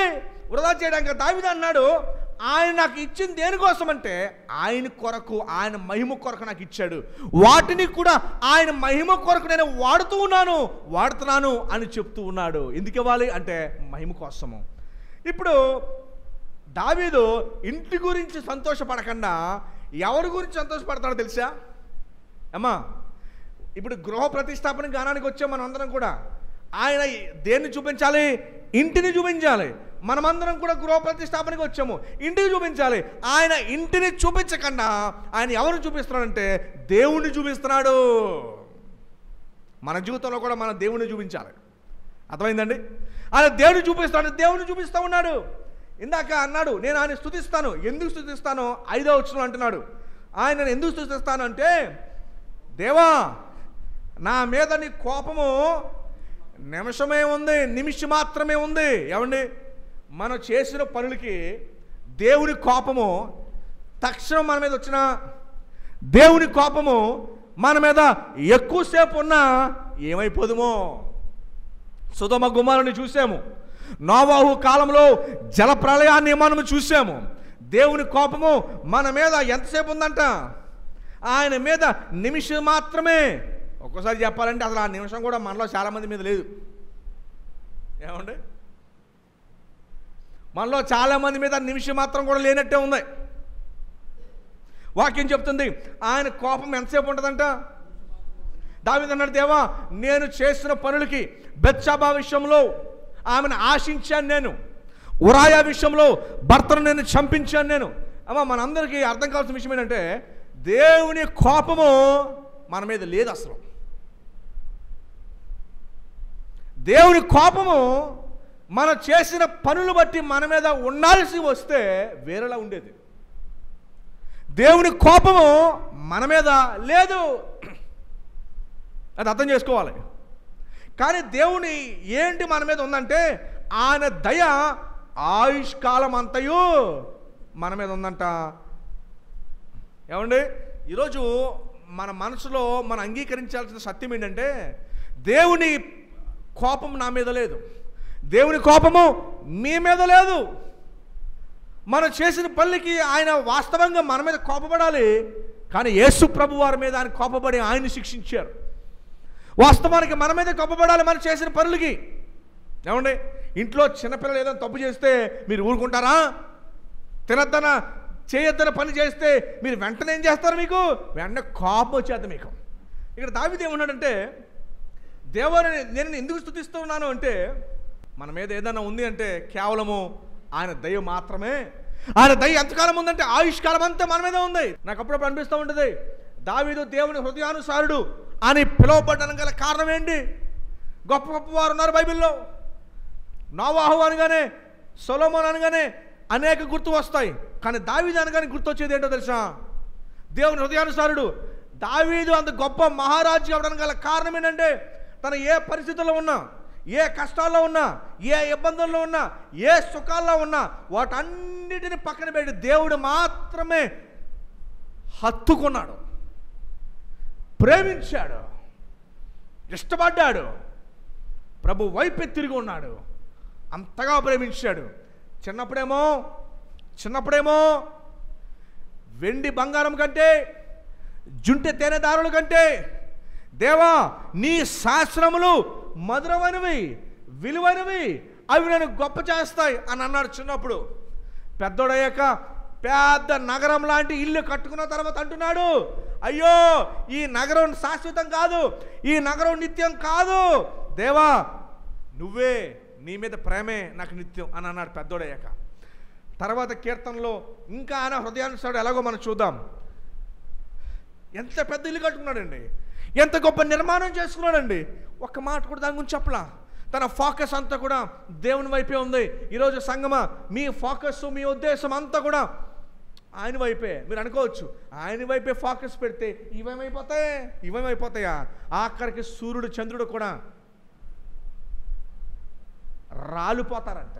ఎండిపోయిన ఆకులు ఎలాగైతే చెట్టు మించి రాలిపోతాయో అవి కూడా రాలిపోతాయండి. ఇవి ఉంటాయి అనుకుంటున్నారా? అవి రాలిపోతాయి. దావీదు గారు ఎంత హెచ్చించబడ్డారు కదా, ఆయన పరిస్థితి ఏంటో చూడండి ఒకసారి. యెహోవా నా శత్రువులను సాక్ష్యం చెప్తున్నాడు దావీదు గారు. ఏమా ఇంటి నిర్మాణం అప్పుడు సాక్ష్యం చెప్తాడు. ఏం సాక్ష్యం చెప్తున్నాడు చూడండి. ఆయన ఏం సాక్ష్యం చెప్తాడు? యెహోవా నా శత్రువులను నా విషయమై సంతోషింపనీయక నీవు నన్ను ఉద్ధరించి ఉన్నావు. ఎందుకంటే దావీదు గారు ఎప్పుడు చనిపోతారో చూశాడు. కొంతమంది చూడండి ఎప్పుడు నాశనం అయిపోతారో చూస్తారు, ఎప్పుడు కష్టాల్లో పడిపోతారా చూస్తారు, ఎప్పుడు ఇబ్బందుల్లో పడిపోతారా చూస్తారు కొంతమంది. దావీదు శత్రువులు కూడా చుట్టూ ఎలా మూకారంటే ఆయనను ఎప్పుడు నాశనం అవుతాడా అని ఆయన చూశారు. దయచేసి గమనించండి, దేవుడు మీ పక్షంలో ఉంటే ఆయన మీకు తోడు, ఆయనే మీకు కాపరి. దేవుడు మీ పక్షం ఉంటే ఆయనే మీకు తోడు, ఆయనే మీకు కాపరి. ఏమండి, శ్రమలో కష్టాలు టెన్షన్లో ఉన్నప్పుడు మాట్లాడొద్దు, నిమ్మలంగా ఉండాలి. ఎలా ఉండాలి? మోషేకి దేవుడు చెప్పిన మాట ఏంటో తెలుసా? శిష్యులకు దేవుడు చెప్పిన మాట ఏంటో తెలుసా? మీరేమీ చేయొద్దు, నిమ్మలంగా ఉండండి. ఎలా ఉండాలి? మీరు నిమ్మలంగా ఉంటే దేవుడు పని చేస్తాడు, మీరు పని చేయొద్దు. ఎవరు పని చేయొద్దు? మీరు పని చేయొద్దు, దేవుడు పని చేస్తాడు. మోషేకి దేవుడు చెప్పిన పని ఏంటో తెలుసా? మోషే ఊరకనే ఉండు, నిమ్మలంగా ఉండు. పేకల దాకా వచ్చిందా నా వైపు చూడు, నేను ఒక అద్భుతం చేస్తాను. పేకల దాకా వచ్చిందా నిమ్మలంగా ఉండు. మహా అయితే ఏమవుతుంది? నేను ప్రాణం పోద్ది, ఆ ప్రాణం భయం నీకు ఎప్పుడో తీసేశాను కదా. నిమ్మలంగా ఉండు, ఒక అద్భుతాన్ని కోసం ఎదురు చూడు, ఒక అద్భుతం కోసం ఎదురు చూడు. నిమ్మలంగా ఉండు, ఒక అద్భుతం కోసం ఎదురు చూడు. It's okay. మహా అయితే ఏమవుతుంది? ప్రాణం పోతుంది. అంతమించి ఏమవుతుందా? చెడు ఇంకంతమించి ఏం జరగదు కదా. అయినా మన ప్రాణం పోయినా మనకు భయం ఏమీ లేదు కదా. మరణము మేలే అంటున్నాడు. పిల్లల భవిష్యత్తు దేవుడు చూసుకుంటాడు, ఏం పర్వాలా. మా పిన్ని గారు ఉన్నారు, విజయవాడలో ఉంటారు. వాళ్ళ హస్బెండ్ మా బాబాయ్ అవుతాడు. ఆయన పాస్టర్ గారు. మన కరోనాలో ఆయన చనిపోయాడు. ఆయన చనిపోయి ప్రభు దగ్గరికి వెళ్ళిపోయారు. ఇద్దరు ఆడపిల్లలే. పెద్ద పాప పెళ్ళి నేను మా అన్నయ్య దగ్గరుండి విజయవాడ నోవట్ల హోటల్లో ఆ పెళ్ళిని జరిపించాం. అలానే రేపు మాపో ఇంకొక చెల్లి పెళ్ళి కూడా అయిపోతుంది.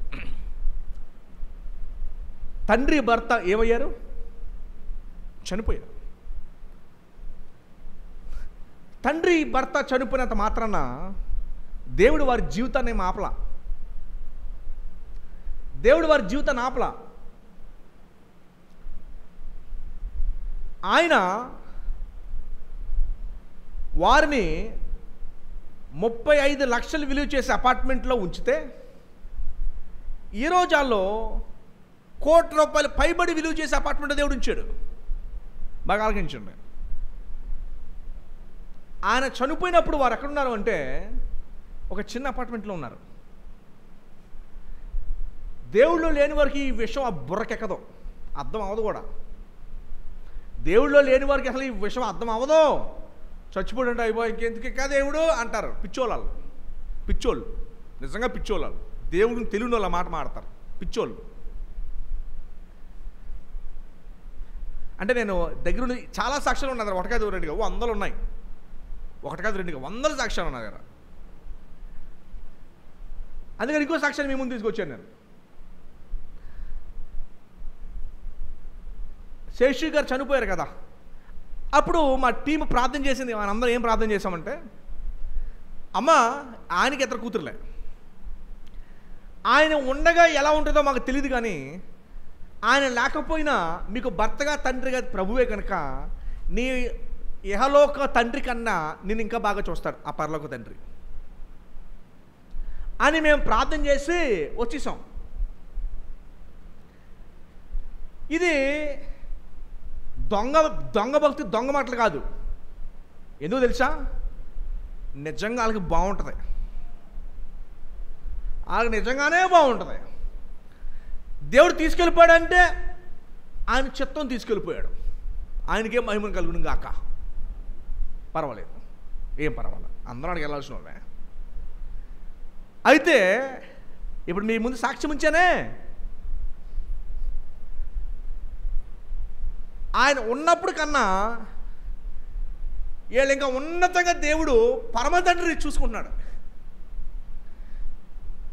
కానీ లోకంలో ఉన్నవారికి అస్సలు ఎలగదు ఇది, అర్థం కూడా కాదు. సో దేవుణ్ణిలో ఉండే వ్యక్తులకి ఎలా ఉంటుందో తెలుసా?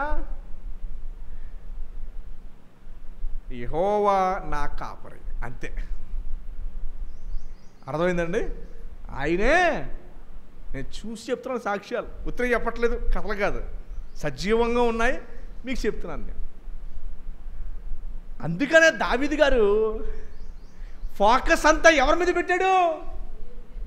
అది నగరి లాంటి ఇంటిని నిర్మించుకున్నప్పటికీ కూడా ఫోకస్ అంతా ఎవరి మీద ఉంది? మనం ఎప్పుడైతే మన ఫోకస్ మన కష్టాల మీద, మన ఫోకస్ మన ఇబ్బందుల మీద, ఏంట్రా బాబు నా పరిస్థితి ఇలా ఉంది, ఇంక 20 మందిరానికి వెళ్ళంలే, అది దౌర్భాగ్యత. ఎందుకు అంటే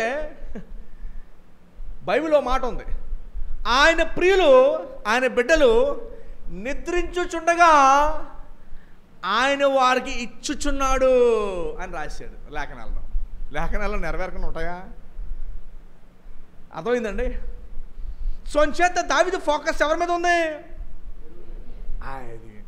అందుకని అంటున్నాడు, దేవా నువ్వు నన్ను ఉద్ధరించి ఉన్నావు అంటే, యుద్ధానికి వెళ్ళినప్పుడు నాకు గాయాలని, నేను అనారోగ్యం చెందాను, అయినా కూడా నీవు నన్ను మరణానికి అప్పగించలా. అమ్మా, మన శ్రమల మీద కాదు మన ఫోకస్ ఉండాల్సిందే, మన ఇబ్బందుల మీద కాదు మన ఫోకస్ ఉండాల్సిందే, మన కలిగి ఉన్న వాటి మీద లేని వాటి మీద కాదు మన ఫోకస్ ఉండాల్సిందే. మన ఫోకస్ ఉండాల్సింది ఎవరి మీద అంటే ఆ యొక్క జ్ఞానంలోకి మనకు రావాలి. అయ్యో ఎలాగైపోయిందేంటి అనుకోవద్దు. ఎప్పుడు అసలు విశ్వాసం ఎప్పుడు అనుకోని అవసరం లేదు. ఎందుకంటే నీ పరమ తండ్రి, నేను నిజమైన తండ్రి, నేను చూసుకుంటాను. ఎవరున్నా లేకపోయినా ఆయన నిన్ను పోషిస్తాడు.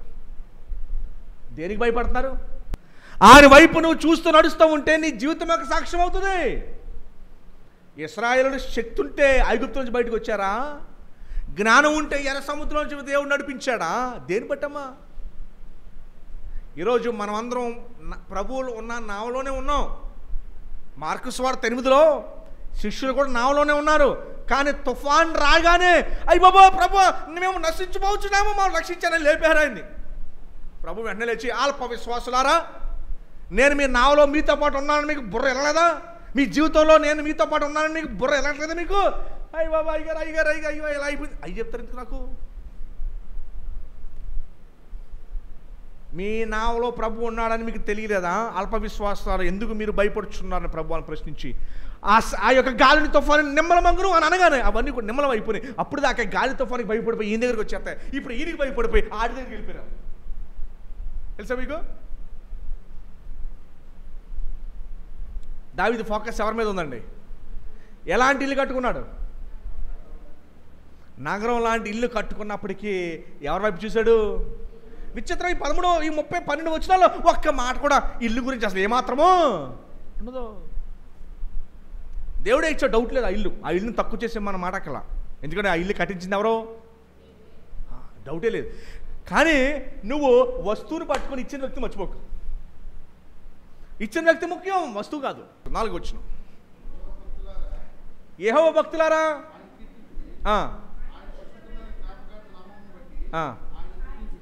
అమ్మా ఒకసారి ఆయన ఏమన్నాడు? యెహోవా భక్తులారా ఆయన్ను. ఇప్పుడు ఇల్లు కట్టుకుంది ఎవరు? దావీదు ఏమన్నాడండి ఇక్కడ?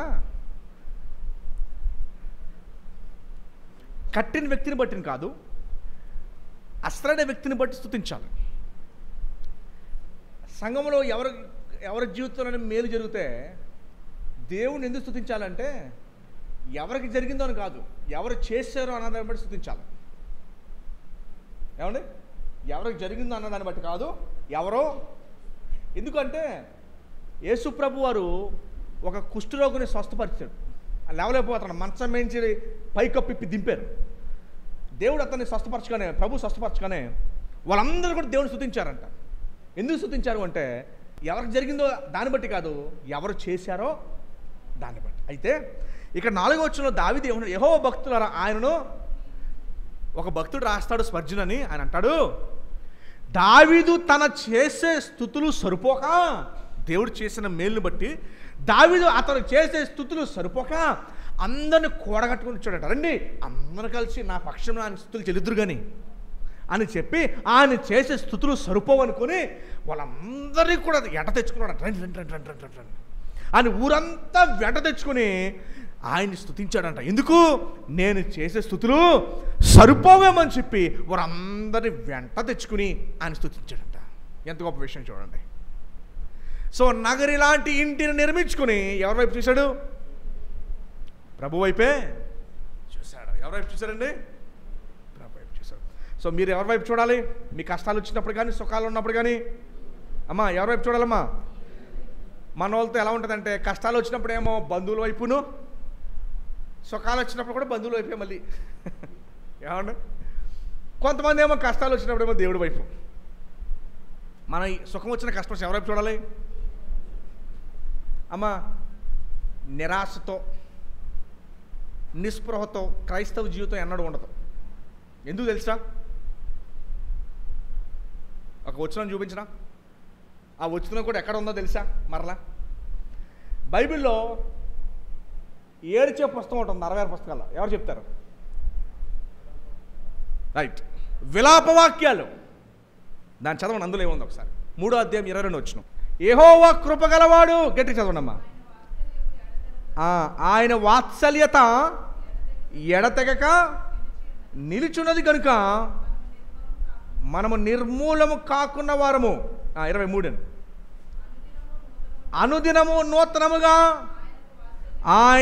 ఆయనకు వాత్సల్యత పుట్టుచున్నది, నీవు ఎంతైనా అది కూడా ఈ అమ్మ కీర్తనలో రాయలా ఈ మాటను ఎక్కడ రాశారు? అక్కడ ఎందుకు రాశారండి? ఎంత నమ్మదగిన వాడు అని కీర్తనలు రాస్తే ఓహో అవును కదా అనుకోవచ్చు, కానీ రాసింది ఎక్కడా? మళ్ళీ విలాపవాక్యాలు రాస్తూ అన్న మాట ఏంటంటే విలపిస్తూ. విలాపవాక్యం ఏంటో తెలుసండి? ఇది ఎప్పుడు రాశారంటే యెరూషలేము దేవాలయాన్ని బబులోనులు మొత్తం పడగొట్టేశాక వాళ్ళు ఏడుస్తూ ఉండగా అప్పటికే ఇర్మియా ముందే ఉంటుంది తెలుసా? ముందు ఇర్మియా ఉంటుంది. ముందేముంటుంది? ఇర్మియా ప్రవక్త చెబుతూ ఉంటే ఆయన గోతులోకి తోసేశారు. నువ్వు చెప్పేది మాకు చెప్పుకో అని చెప్పి గోతులో తోసేశారు. ఆ గోతులో నుంచి దిగాడు, గోతులో పడిపోయాడు. వీళ్ళందరినీ తీసుకుపోయారు బానిసత్వంలోకి. అప్పుడు బయటకు వచ్చాక రాశాడు ఈ వాటలో. ఏ వాక్యం అది? విలాప ఏడుస్తూ రాశాడు. అయినా కూడా ఆయన ఏం రాశాడంటే నీవు ఎంతైనా సంతోషం ఉన్నప్పుడు రాశాడా ఈ మాట? ఎక్కడ రాయబడింది గ్రంథం? విలాప వాక్యాల్లో రాయబడింది. ఏమని? నువ్వు ఎంతైనా. ఇప్పుడు చెప్పండి, కష్టాల బాధలు ఇబ్బంది దేవుడు లేడా అని ఎప్పుడు మన చెంతనే ఉన్నాడు. విలాప వాక్యాల్లో రాయబడి ఉంది. ఈ మాట జ్ఞాపకం చేసుకోండి, నువ్వెంతైనా నమ్మదగిన వాడు. అర్థమైందండి? సో చేత మన ఫోకస్ ఎవరి మీద ఉండాలి? ఆ సమస్య లేదు. ఏమన్నా మహా అయితే ఏం పోద్ది? అంతే. మహా అయితే ప్రాణం పోతే ఆయన దగ్గరికి వెళ్ళిపోతాం అంతే. అంతమించి ఏమీ జరగదు. ఆయన ఎంతైనా విడిచిపెట్టాను. ఏమండి? సో చేత ఇంకా రెట్టింపు విశ్వాస ఉత్సాహంతో మీరు ముందుకు పరిగెట్టాలి. శ్రమలో కష్టాలు ఇబ్బందులు ఇంకనూ రెట్టింపుతో మీరు పరిగెట్టాలి. నిరాశ నిస్పృహ అని క్రైస్తవ జీవితంలో లేదు అసలు. ఇంకనూ రెట్టింపు ఉత్సాహంతో మనం పరిగెట్టాలి.